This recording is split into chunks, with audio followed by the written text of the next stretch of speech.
तर मुलांना आपल्याला आज नवीन चॅप्टर चालू करायचं आहे. इलेक्ट्रिकल अप्लायन्सेस या विषयामधला आपल्याला हा चौथा चॅप्टर आहे. तो म्हणजे इलेक्ट्रिक हँडल मशीन. याच्या अगोदर या पेपर 3 पेपर 2 जो आहे FB आपण ज्याला म्हणतो, इलेक्ट्रिकल अप्लायन्सेस ज्याला म्हणतो, या अप्लायन्सेस मधले आपले 3 प्रकरण संपलेले आहेत. डिफरंट टाइप्स ऑफ फॅन, त्याच्यानंतर फ्लोर मिल, आणि त्याच्यानंतर हीट कन्व्हेक्टर, आणि चौथा आहे हा इलेक्ट्रिक हँडल मशीन. तर याची ही प्रस्तावना थोडीफार माहिती मागच्या तासाला सांगितली होती. इलेक्ट्रिक हँडल मशीन हे सगळ्याला परिचित आहे, सगळ्याला माहित आहे. इलेक्ट्रिक हँडल मशीन तत्व जर बघितलं, त्याचं मेन प्रिन्सिपल जर बघितलं, तर ह्या electrical energy converted to mechanical energy, electrical एनर्जीचं रूपांतर मेकॅनिकल एनर्जी मध्ये या मशीन मध्ये होतं. आणि त्या मेकॅनिकल एनर्जीवर आपल्याला ड्रिलिंग म्हणजे वेगवेगळ्या प्रकारचे होल आपल्याला क्रिएट करता येतात किंवा पाडता येतात. ड्रिलिंग मशीनचा मुख्य उपयोग आपण होल पाडण्यासाठी करतो. मग होल आपण लाकडावर पाडतो किंवा धातूवर पाडतो किंवा कॉन्क्रीट मध्ये पाडतो, फरशीला पाडतो, सिमेंट कॉन्क्रीटवर पाडतो. वेगवेगळ्या मटेरियल वरती आपण होल काय करत असतो, क्रिएट करतो, बनवतो किंवा पाडतो. तर ह्या इलेक्ट्रिक मशीन मध्ये एक मोटर असते आणि त्या मोटरचं नाव आहे युनिव्हर्सल मोटर, ज्याचा स्टार्टिंग टॉर्क हाय असतो, ज्याची गती 18,000 ते 20,000 RPM इतकी गती या मोटरची असते. इलेक्ट्रिकल हँडल मशीन मध्ये युनिव्हर्सल नावाची किंवा युनिव्हर्सल टाईपची AC आणि DC सप्लायवर चालणारी मोटर वापरतात, जी 11वी मध्ये आपण सिंगल फेज चॅप्टर मध्ये शिकलेला आहे. या मोटरचा स्टार्टिंग टॉर्क हाय असतो, परंतु ही मोटर नो लोड वापरायची नसती आणि कंटिन्युअस वापरायची नाही. ज्या ठिकाणी थोडा वापर थोडा ब्रेक, थोडा वापर थोडा ब्रेक असं असतं, अशा ठिकाणी युनिव्हर्सल मोटर वापरतात. उदाहरणार्थ मिक्सर मध्ये तसंच आहे. मिक्सर आपण थोडा स्टार्ट करतो, स्पीड वाढवतो, पुन्हा वाढवतो, पुन्हा कमी करतो, पुन्हा कमी करतो, बंद करतो, थोडा वेळ पुन्हा चालू करतो. म्हणजे बंद चालू अशा ठिकाणी युनिव्हर्सल मोटर म्हणजे मिक्सर मध्ये आहे. दुसरं आहे इलेक्ट्रिक हँडल मशीन मध्ये. ड्रिल आपण पाडतो, थोडा वेळ पुन्हा काढतो, पुन्हा दुसरं ड्रिल पाडतो, म्हणजे मध्ये ब्रेक आहे. तर अशा प्रकारे ज्या ठिकाणी इलेक्ट्रिकल अप्लायन्सेस मध्ये कंटिन्युअस वापर नसतो, थोडा ब्रेक देऊन वापर असतो, अशा ठिकाणी शक्यतो आपली युनिव्हर्सल मोटर त्या अप्लायन्सेस मध्ये वापरतात. त्याच्यानंतर शिलाई यंत्र, शिलाई मशीन मध्ये सुद्धा, ग्राइंडर मध्ये सुद्धा, किंवा पॉवर टूल्स असतात, कटर असतं, ग्राइंडर असतं, शिलाई मशीन असेल, मिक्सर असेल किंवा इलेक्ट्रिक हँडल मशीन असेल, यामध्ये युनिव्हर्सल मोटर वापरतात. यामध्ये कंटिन्युअस लोड नसतो, लोडेड नसते कंटिन्युअस मोटर. परंतु ही प्रकारची मोटर अनलोडेड चालवायची नसते. यावर लोड कायम पाहिजे. विदाउट लोड ही मोटर चालवायची नसते, कारण हाय टॉर्किंग मोटर आहे. ह्याचा फोर्स जो आहे, टॉर्क जो आहे जास्त आहे, म्हणून याचं नो लोडवर चालवली गती जास्त असते आणि आर्मेचर शॉर्ट व्हायची शक्यता असते. मोटरमध्ये 2 भाग असतात, फिरणारे भाग आणि न फिरणारे भाग, ज्याला स्टेटर आणि रोटर आपण म्हणत असतो. तसं या मोटर युनिव्हर्सल मोटर मध्ये आपण काय म्हणतो, आर्मेचर आणि फील्ड म्हणतो. जो फिरणारा भाग आहे त्याला आर्मेचर म्हणत असतो, आणि हा आर्मेचर शॉर्ट व्हायची शक्यता असते, जळण्याची शक्यता असते. म्हणून ही मोटर जास्त वेळ भारविरहित चालवायची नसते. तर इलेक्ट्रिक ड्रिल मशीन या 2 प्रकारचे असतात. एक upright mounted upright drill machine आणि दुसरी आहे बेंच ड्रिल मशीन. हँड्रिल मशीन मध्ये आपण हातामध्ये वापर करतो, हातामध्ये त्याचं प्रेस बटन असतं, त्याला लॉक पण असतं, ते आपण अपराईट फ्लोर माउंटेड म्हणतो आपण त्याला. आणि दुसरी वर्कशॉप जे असतात, मोठ्या मोठ्या जे कार्यशाळा असतात, वर्कशॉप जे असतात, त्या कारखान्यामध्ये त्या कार्यशाळेमध्ये अशा व्हर्टिकल टाईप मध्ये बेंच वरती ड्रिल मशीन असते, त्याला असं हँडल असतं आणि त्याला खाली बेंचवर फिट केलं असतं आणि तशी जी मशीन असते त्याला आपण बेंच ड्रिल मशीन म्हणतो. थोडं मोठे होल क्रिएट करायचे असतील, जास्त मोठे मोठे होल तुम्हाला पाडायचे असतील, जास्त हार्ड वर्क असेल, जो वर्कपीस असेल तो फार मोठा असेल, तर त्या ठिकाणी आपण वर्कशॉप मध्ये मोठे मोठे कामं करण्यासाठी, मोठे मोठे ड्रिल क्रिएट करण्यासाठी आपण ती बेंच ड्रिल मशीन वापरत असतो. आणि आपण आपले जे कार्यशाळा असते, इलेक्ट्रिकल कामं असतात, लाईट फिटिंगची जे कामं असते, यामध्ये आपण इलेक्ट्रिक हँड्रिल मशीन वापरतो, जे हातामध्ये आपण प्रेस करून चालू करत असतो, त्याला असतं. तर या मशीनचं तुम्हाला प्रिन्सिपल सांगितलं मी. या मशीन मध्ये जे प्रिन्सिपल आहे हे इलेक्ट्रिकल ऊर्जेचं रूपांतर मेकॅनिकल ऊर्जेमध्ये केलं जातं. इलेक्ट्रिकल ऊर्जा म्हणजे करंट देणे, व्होल्टेज देणे, त्याला आपण इलेक्ट्रिकल ऊर्जा म्हणतो. आणि मेकॅनिकल म्हणजे एखादा पार्ट फिरवणे, मेकॅनिकल पार्ट असतात. एखादा रोटर फिरवणे, त्याचे शाफ्ट असतं, त्याला पुली असते, त्याला बेल्ट असतं, पुढे वेगवेगळे पार्ट फिरत असतात, ती एनर्जी म्हणजे मेकॅनिकल एनर्जी.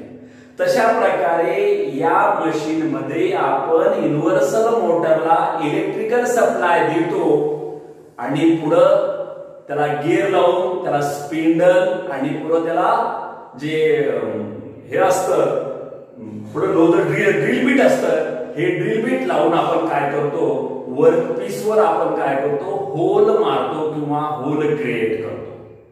हे मेकॅनिकल वर्क झालं. ते ड्रिल बीट जर फिरलं तरच तिथं होल पडतंय, that is called as mechanical energy. म्हणून याचा मुख्य प्रिन्सिपल आहे electrical energy is converted to mechanical energy ह्या मशीनचं. ह्याच्यामध्ये बॉडी मुख्य दोन भाग असतात. या बॉडीमध्ये मुख्य दोन भाग असतात. एका भागामध्ये मशीनच्या पूर्ण ऍक्सेसरीज बसवल्या असतात, तर दुसऱ्या भागामध्ये काय असतं, मोटर, गिअरबॉक्स आणि स्पिंडल वगैरे असतं. हे दुसऱ्या भागामध्ये याचे दोन भाग पाडले असतात. तर या मोटरचा आपल्याला कन्स्ट्रक्शन बघायचं आहे, रचना बघायची आहे. तर पहिला आपल्याला पार्ट आहे या मोटरचा, आपण प्रिन्सिपल तर बघितलंच आहे, या मोटरचे आपल्याला कन्स्ट्रक्शन आपण बघूया.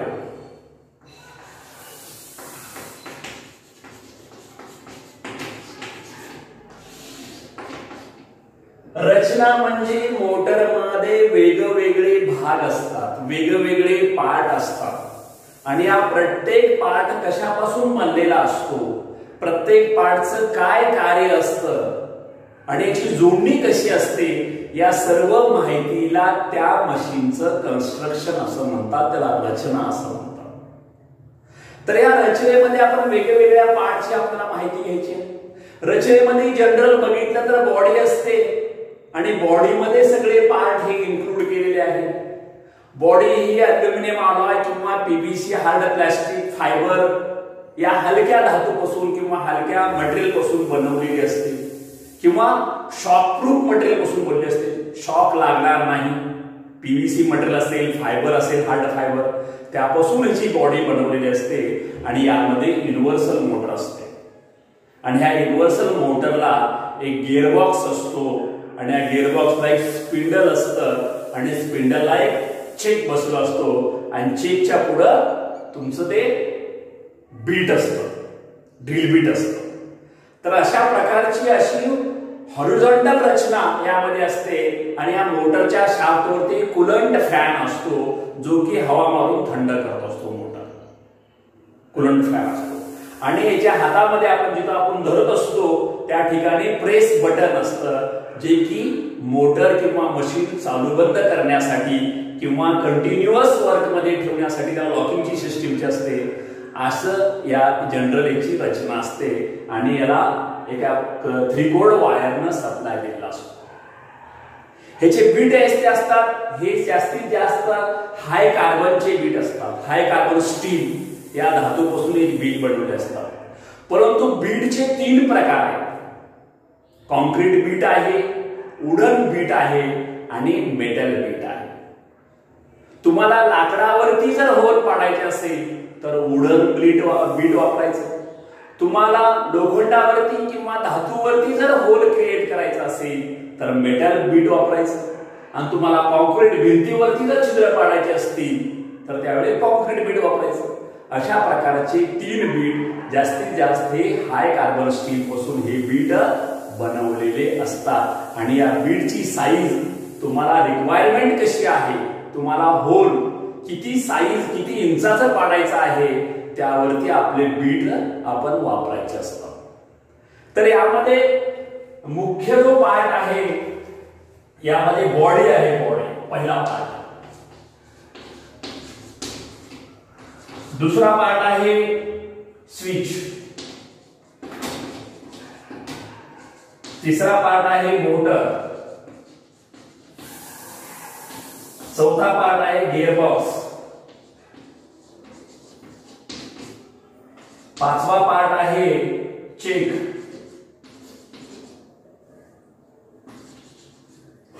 आणि 6वा पार्ट आहे ड्रिल बीट. आणि सप्लाय बोर्ड.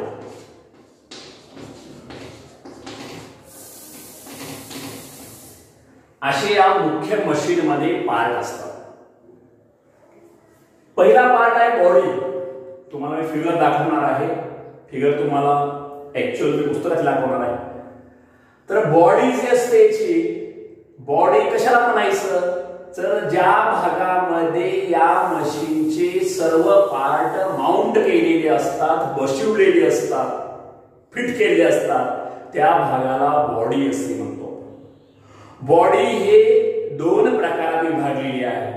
एका भागामध्ये सर्व ऍक्सेसरीज आहेत तर दुसऱ्या भागामध्ये मोटर आहे. बॉडी ही अल्युमिनियम अलॉय, लाईट वेट किंवा हार्ड फायबर किंवा पीव्हीसी या मटेरियल पासून बनवलेली असते, जे की शॉक प्रूफ मटेरियल वापरलेलं शक्यतो असतं. बॉडीचं काम तुम्हाला सांगितलं की सर्व पार्ट सपोर्ट देणे. बॉडीमध्ये जे मशीन आहे, गिअरबॉक्स आहे, स्विच आहे किंवा स्पिंडल आहे किंवा बीट आहे, चेक आहे, या सर्व भागाला आधार देण्याचं काम, सपोर्ट देण्याचं काम कोण करतं, बांधून ठेवण्याचं काम कोण करतं तर त्याचं नाव आहे बॉडी. जर वरचं कव्हर आपण म्हणतो, वेगवेगळ्या डेकोरेशनचे वेगवेगळ्या कलरचे बॉडी आपण वापरत असतो, बघत असतो. त्याला कलर वेगळा असतो, डेकोरेटिव्ह असतं. बुश कंपनीची आपण सगळ्यात चांगली म्हणतो. तर अशा या हँडल मशीनची बॉडी असते. हा पहिला भाग झाला. दुसरा भाग आहे स्विच. स्विच म्हटलं की बटन. काय काम असतं? मशीन चालू करणे आणि बंद करणे. मशीन चालू करणे आणि बंद करणे म्हणजे सप्लाय मोटरला द्यायचं, मशीन चालू होते किंवा बंद करायचं काम स्विच करत असतं. स्विच हे जिथं आपण धरत असतो, ज्या ठिकाणी हँडल असतं त्या हँडलच्या ठिकाणीचं प्रेस स्विच आहे. हे हाताने असं प्रेस करता येतं, सोडलं की बंद होतं, असं प्रेस केलं की चालू होते मशीन. म्हणजे आपल्याला होल क्रिएट करायचा आहे, थोडं प्रेस करायचं, चालू होते, पुन्हा बंद करायचा पुन्हा चालू. किंवा कंटिन्युअस आपल्याला काही सेकंद, काही मिनिट आपल्याला जर मोटर चालवायची असेल, मशीन चालवायची असेल तर त्यामध्ये लॉक सिस्टीम सुद्धा आहे. असं प्रेस करून धरायची गरज नाही. कारण माणसाला कसं होतं, प्रेस करून म्हणलं की अवघडल्यासारखं होतं जास्त वेळ मिळत. म्हणून दोन्ही सिस्टीमचे प्रेस बटन, त्यामध्ये त्याच मटेरियलचं प्रेस बटन, जसं हाताला सोपं जाईल हँडल धरण्याच्या ठिकाणी हे स्विच वापरलेलं असतं. तिसरा पार्ट, इम्पॉर्टंट पार्ट आहे मोटर. तुम्हाला मी सांगितलं जनरल इन्स्ट्रक्शन मध्ये यामध्ये युनिव्हर्सल टाईपची मोटर वापरलेली असते, जी की एसी आणि डीसी सप्लायवर चालते. या मोटरचा स्टार्टिंग टॉर्क अति उच्च असतो. या मोटरची स्पीड 18,000 ते 20,000 आरपीएम इतकी असते. या मोटरच्या गतीनं जर आपल्याला मशीन चालवायची म्हणले तर शक्य नाही. कारण एवढ्या स्पीडनं ड्रिल बीट पाडत असताना असं व्हायब्रेट होत असतं, व्हायब्रेट. म्हणून आपण याला गिअरबॉक्स वगैरे सिस्टीम पुढे जोडलेली आहे. या मोटरमध्ये फिरणारे भाग, न फिरणारे भाग असतात. फील्ड वाइंडिंग असते, न फिरणाऱ्यामध्ये आर्मेचर वाइंडिंग असते, कॉम्युटेटर असतो, ब्रशेस असतात, बेरिंग असतं, मोटरचे सगळेच पार्ट त्यामध्ये असतात. न फिरणाऱ्या भागाला फील्ड म्हणतात. 2 पोलचं फील्ड किंवा 4 पोलचं फील्ड असतं आणि मध्ये आर्मेचर असतं. आर्मेचरवर ही वाइंडिंग असते आणि फील्डवर ही वाइंडिंग असते. फिरणाऱ्या भागावर ही वाइंडिंग आहे आणि न फिरणाऱ्या भागावर ही वाइंडिंग आहे. अशी ही युनिव्हर्सल मोटर आहे. फिरणाऱ्या भागावर वाइंडिंग असते त्याला आर्मेचर म्हणतो आणि त्या भागाला सप्लाय देण्यासाठी कॉम्युटेटर आणि ब्रशेस असतात. कॉम्युटेटर आणि ब्रशेस द्वारे आपण आर्मेचर वाइंडिंगला आपण सप्लाय देतो आणि फील्ड वाइंडिंगला आपण सप्लाय देतो ऍट ए टाइम. म्हणून या मोटरचा स्टार्टिंग टॉर्क अतिउच्च आहे. खूप असा फोर्स निर्माण होता या मोटरमध्ये, कारण दोन्ही वाइंडिंगला सप्लाय ऍट ए टाइम दिलेला असतो. म्हणून या मोटरच्या सिरीजमध्ये फील्ड वाइंडिंग, आर्मेचर वाइंडिंग या सिरीजमध्ये असतात आणि ब्रशेस आणि कॉम्युटेटर द्वारे आर्मेचर वाइंडिंगला सप्लाय देतो आणि या मोटरद्वारे आपण टॉर्क निर्माण करत असतो. That is called as universal motor. Friend, to give the supply of universal motor to supply flow in field winding and armature winding to create the magnet in field और armature for different poles. And these different poles to law the magnetic law and to create the torque. Help of this torque to rotate the armature of motor, means rotate the shaft of armature, means to rotate the gearbox, to rotate the chain or rotate the beads, to press the bead on workpiece to create the hole. In this way, to working of universal motor. तर universal मोटरला supply दिल्यानंतर ते आता कार्यपद्धतीमध्ये सांगणारच आहे. तुम्हाला सांगितलं field winding आहे, आपल्या आर्मेचर वाइंडिंग आहे, ब्रशेस आहे, कॉम्युटेटर आहे. जशी डीसी मोटरची रचना असते त्या प्रकारचे या मोटरची रचना असते. या मोटर तुम्हाला वैशिष्ट्य सांगितलंय. स्टार्टिंग टॉर्क अतिउच्च असतो, 18,000 ते 20,000 गती असते. ही मोटर एसी आणि डीसी सप्लायवर चालते आणि ही मोटर विदाउट लोड चालवायची नसते. अगोदर वर्कपीसवर ठेवूनच मोटर चालू करायची असते. या मोटरमध्ये फिरणाऱ्या भागाला आर्मेचर म्हणतात, न फिरणाऱ्या भागाला फील्ड पोल म्हणतात. आर्मेचर वाइंडिंगला ही सप्लाय देतात, फील्ड वाइंडिंगला ही सप्लाय देतात. फिरणाऱ्या भागाला सप्लाय देतात, कॉम्युटेटर आणि ब्रशेस द्वारे सप्लाय देत असतात. अशा प्रकारची. आणि या मोटरचं जे या मशीन मध्ये जे रेटिंग असतं 350 वॅट ते 1000 वॅट पर्यंत याचं रेटिंग असतं. या ज्या मोटर असतात, काही मोटर कमी कॅपॅसिटीचे असतात, काही मोठ्या असतात, काही त्यापेक्षा मोठ्या असतात. तर सरासरी 300 ते 350 वॅट पासून ते 1000 वॅट पर्यंत या हँडल मशीनचं पॉवर रेटिंग असतं. लक्षात ठेवा. तुम्हाला डोळ्याला लावामध्ये किंवा डॅशबोर्डवर विचारतात की हँडल मशीन मध्ये युनिव्हर्सल मोटरचा power rating how many rating किती असतं, किती असतं. तर 350 वॅट टू 1000 वॅट एवढ्याचं वॅटेज या मोटर मध्ये असतं. आणि 18,000 ते 20,000 किती असतो गती असते, स्पीड असते. नो लोडवर चालवायची असे ही युनिव्हर्सल मोटर. पुढचा पार्ट आहे गिअरबॉक्स. हा गिअरबॉक्स कसा ठेवलेला आहे आपल्यासाठी. आपण म्हणतो मोटरसायकलला गिअर असतात. फर्स्ट गिअरवर मोटरसायकल, सेकंड गिअरवर, थर्ड गिअरवर चालवत असतो. फर्स्ट गिअरवर मोटरसायकल कसं हळू चालते, सेकंड गिअरवर जोरात स्पीड वाढली की जोरात, थर्ड गिअरवर ते जोरात. मोटरसायकल असेल, 4 व्हीलर असेल, आणखी कुठला असेल, त्याला गिअरबॉक्स असतो आणि या गिअरबॉक्स द्वारे त्या व्हेइकलची स्पीड आपण कमी जास्त करत असतो. तशा प्रकारे आपल्या ह्या युनिव्हर्सल मोटरची जी स्पीड आहे या स्पीडनं होल बनत नाही, होल क्रिएट होत नाही. ज्या वेळेस आपण त्या फुल स्पीडनं असं वर्कपीसवर आपण होल क्रिएट करतो त्यावेळेस 18,000 ते 20,000 एवढ्या स्पीडनं हे इतर ठिकून थांबू शकत नाही. फॅब्रेशन होतं आणि होल पडत नाही, क्रिएट होत नाही. म्हणून गिअरबॉक्सच्या मदतीनं ज्या मोटरची स्पीड रिड्यूस करायची, कमी करायची, आणि ती स्पीड कशा द्यायची, पुढे स्पिंडल आणि चेकला द्यायची. चेकला काय बसवलेलं आहे, ड्रिल बीट बसवलेलं आहे, ती स्पीड ड्रिल बीटला जाते.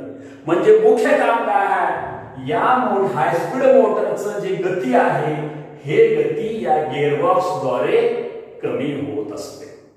असा हा गिअरबॉक्स या मोटरच्या शाफ्टला अटॅच केलेला आहे गिअरबॉक्स. पुढचा आहे चेक.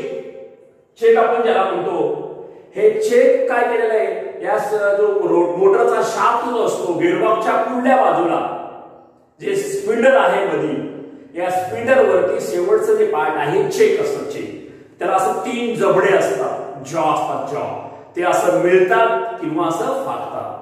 तुम्हाला बीट बसवण्यासाठी, त्या वेगवेगळ्या साईजचे बीट मध्ये असं बसवण्यासाठी या चेकचा उपयोग केला असतो.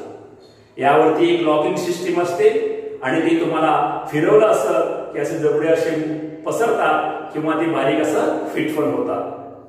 What is use of check? To setup a drill beat. Drill beat बसवण्यासाठी या चेकचा उपयोग केला असतो. यामध्ये असं 3 जॉ असतात, जॉ म्हणजे जबडे असतात आणि ते बारीक मोठे असं होत असतात आणि ते स्पिंडल वरती असतात गिअरबॉक्सच्या पुढल्या बाजूला. शेवटचा पुढचा पार्ट आहे ड्रिल बीट. जे वर्किंग पीस आहे, ज्याच्यावरती होल पाडायचा आहे आणि ज्याने होल पाडतो, जे हाय कार्बन किंवा कार्बन स्टीलचं असतं, ते वेगवेगळ्या साईजचे असतात, त्याला आपण ड्रिल बीट म्हणतो.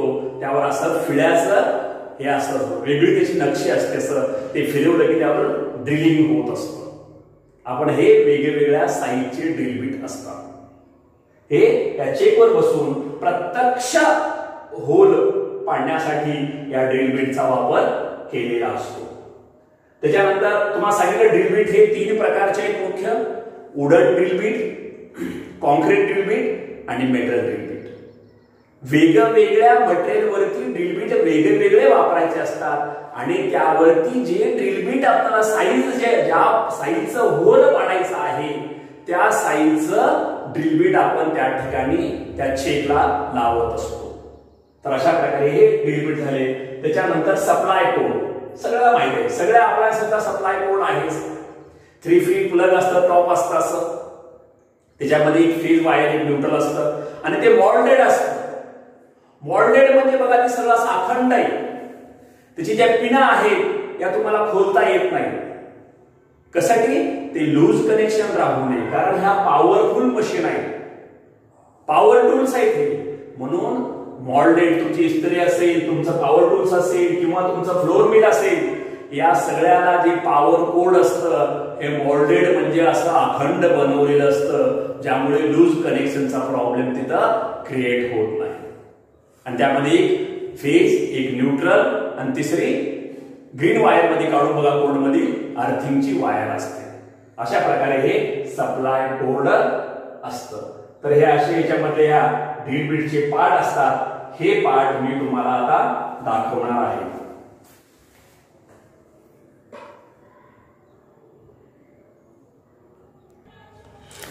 तर समोर तुम्हाला आकृती दिसत आहे.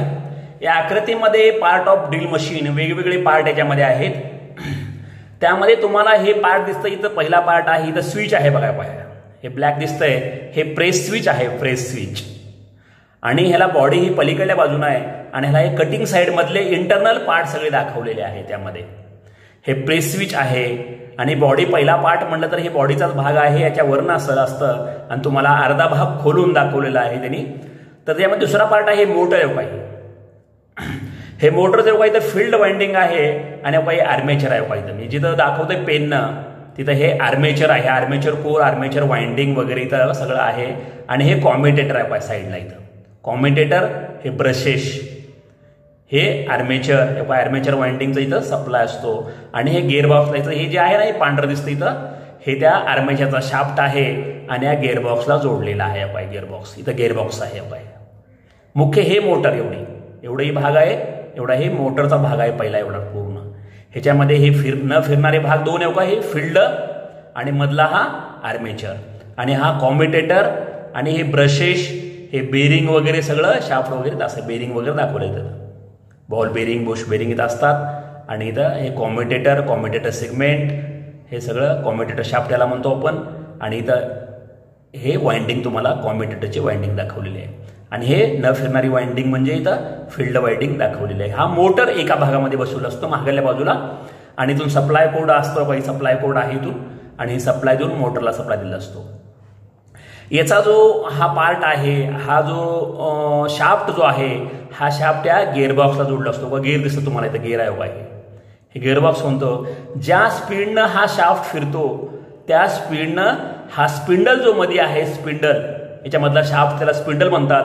या स्पिंडल फिरत नाही तर या बॉक्सद्वारे काय होतं इथं स्पीड कमी केली जाते किंवा रिड्यूस केली जाते या गिअरबॉक्सद्वारे. या मोटरची स्पीड 18,000 ते 20,000 असते आणि तेवढ्या स्पीडनं होल बनत नाही.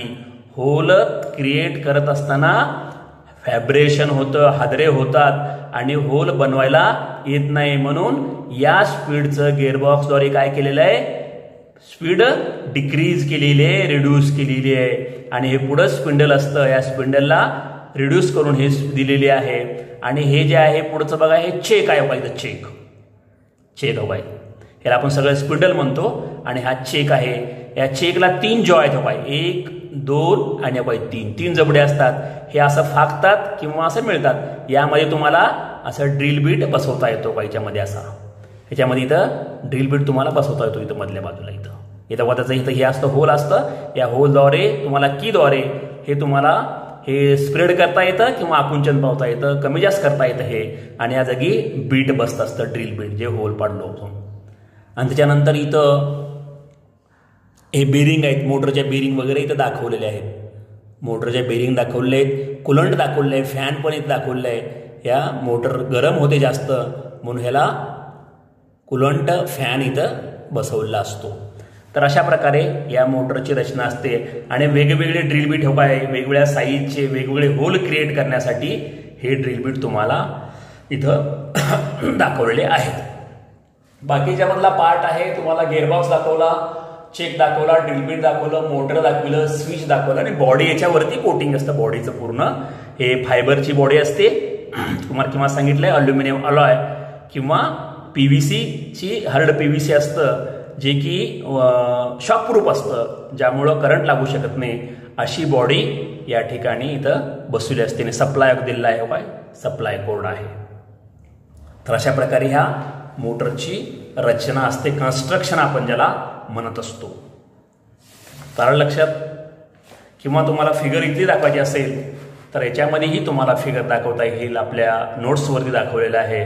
हे पहा या ठिकाणी स्विच आहे त्या ठिकाणी 2 नंबर पुन्हा इथं स्पिंडल आहे या ठिकाणी मोटर दाखवलेली आहे इथं फील्ड वाइंडिंग इथं आर्मेचर वाइंडिंग हा स्विच आहे हा कोड आहे. इथं पुन्हा त्या आर्मेचरचं कॉम्युटेटर दाखवलंय कॉम्युटेटर ब्रशेस दाखवले इथं बेरिंग दाखवलेली आहे आणि हा चेक असतो इथं चेक आहे हा स्पिंडल आहे आणि इथं पुढं बीट बसत असतो. तर अशा प्रकारे हे आपली ड्रिल मशीनची इंटरनल कन्स्ट्रक्शन आतील रचना असते. तर ह्याला म्हणायचं काय म्हणायचं ड्रिल मशीनची रचना म्हणायचं.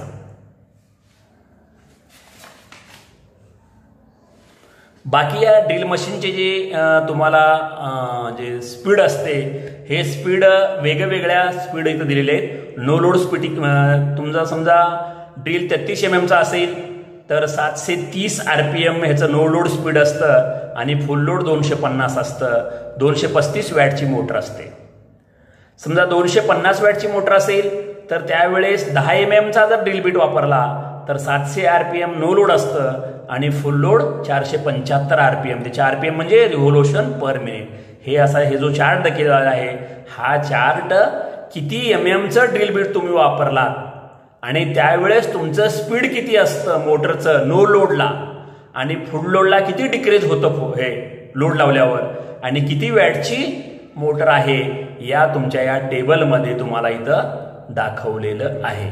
तर अशा प्रकारे या मोटरचं वर्किंग प्रिन्सिपल त्याच्यानंतर त्यांचे मोटर युजर फॉर ड्रिल मशीनचे वेगवेगळे चार्ट आणि त्याची कन्स्ट्रक्शन पूर्ण इथं संपलेलं आहे. आलं लक्षात? ठीक आहे.